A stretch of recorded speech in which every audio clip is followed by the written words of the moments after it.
Before we start, sorry if my voice sounds a little off, cause I am currently dealing with a cold and fever. But in this video, the idea is completely original, with no external inspiration. A few days ago, I built a website for a friend and I posted it into multiple places.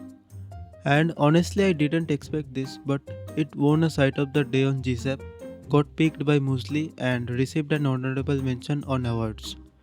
And it might also win a site of the day on CSSDA today or tomorrow. So today I'm gonna show you a unique text animation that belongs only to this website. I haven't seen this animation on any other site and the idea came completely from my own imagination.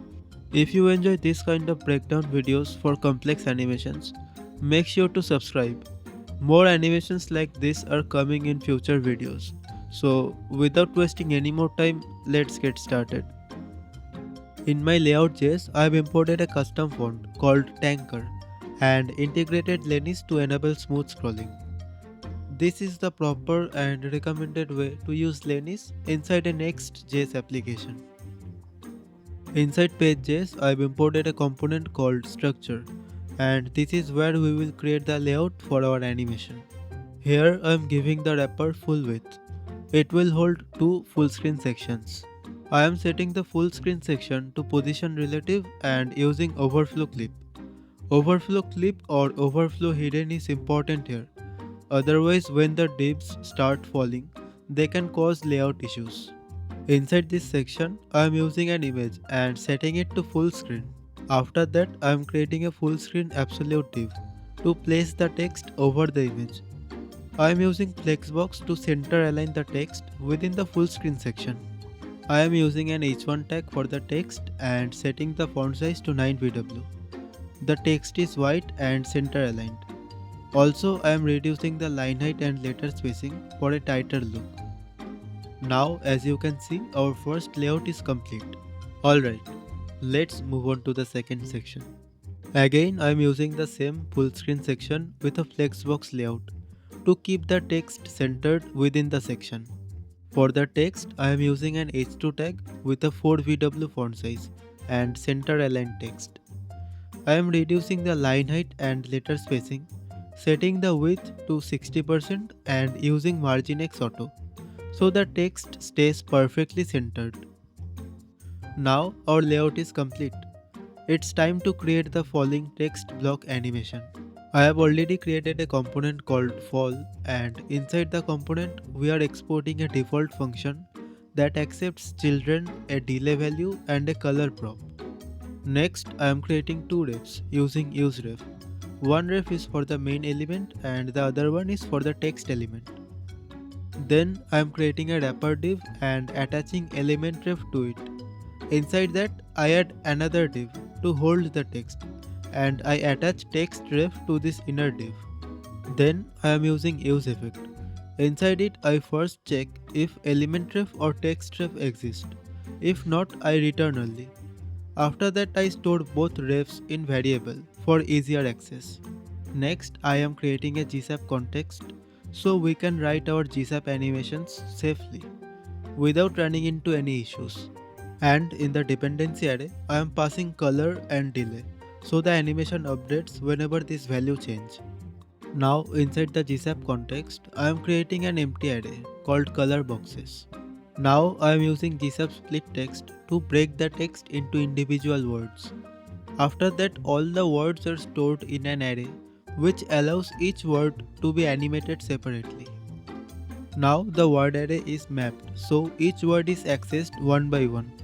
During this process, every word is converted into an inline block and given a relative position. These setups prepare each word to hold additional element on top of it, like the color boxes without breaking the layout. The size of each word is calculated using getBoundingClientRect, so the exact width and height of the word are available. After that, a new div is created which will act as the color box for the word. Now the color box is positioned absolutely and aligned to the top center of the word using a translate transform. A higher z-index keeps it above the text. The width and height are calculated based on the word size. with a bit of extra width and slightly reduced height for better visual balance. The background color comes from the color prop, rounded corners are added for a softer look, and pointer events are disabled so the box doesn't interfere with any interactions. Finally, the color box is added to the word returned from the map function and stored in the array for animation. Now let's create a GSAP timeline for the animation.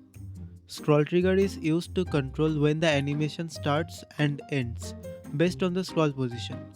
A delay is added to control the timing, and once the animation completes, all the color boxes are hidden to keep the layout clean. After that, the animation is applied to all the color boxes. Each box moves down on the y-axis using a random value, which creates a more natural falling effect. Then random values are added on the y-axis and for rotation. So each color box moves in slightly different direction and rotates differently, making the fall feel more natural. Next, the duration is set to 1 second. A power 2.in ease is applied for smooth falling motion and a small stagger is added. So each color box animate one after another. Finally, element ref is passed as a scope to the GSAP context. This keeps all the animations limited to the specific element and makes the cleanup easy when the component unmounts. Make sure to import everything at the top so we don't run into any issues later. After that, I wrap the text with the fall component to make the animation work. I also pass a dark green color to the second one to match the overall vibe. And finally, our animation is complete. If you like this animation, feel free to use it in your project. So that's all for the video. Let me know in the comments if you found it helpful or not.